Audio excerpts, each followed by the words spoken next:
بسم اللہ الرحمن الرحیم۔ السلام علیکم ورحمۃ اللہ وبرکاتہ۔ بیویوں کا مہر جلد از جلد ادا کریں۔ رسول اللہ صلی اللہ علیہ وآلہ وسلم نے ارشاد فرمایا، جس نے کسی عورت کے ساتھ مہر طے کر کے نکاح کیا اور نیت یہ رکھی کہ مہر دینا ہی نہیں، تو ایسا شخص زانی و بدکار ہے۔ بحوالہ ترغیب و ترہیب، حدیث نمبر 1806۔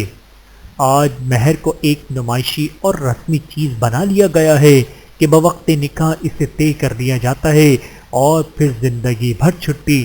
اسی طرح اسے ہتھیار کے طور پر بھی استعمال کیا جا رہا ہے کہ اسے مرد کی استطاعت سے بڑھ کر طے کر دیا جاتا ہے تاکہ وہ زندگی بھر ادا نہ کر سکے اور بیوی کا احسان مند رہے، اور خدا نخواستہ نباہ نہ ہونے کی صورت میں اسے بطور جرمانہ بھاری بھرکم رقم ادا کرنی پڑے۔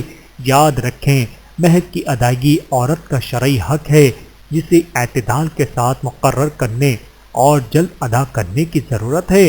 اگر کسی وجہ سے یہ باقی رہ بھی گیا تو دیگر قرضوں کی طرح یہ بھی قرض شمار ہوگا جس کی ادائیگی ضروری ہوگی۔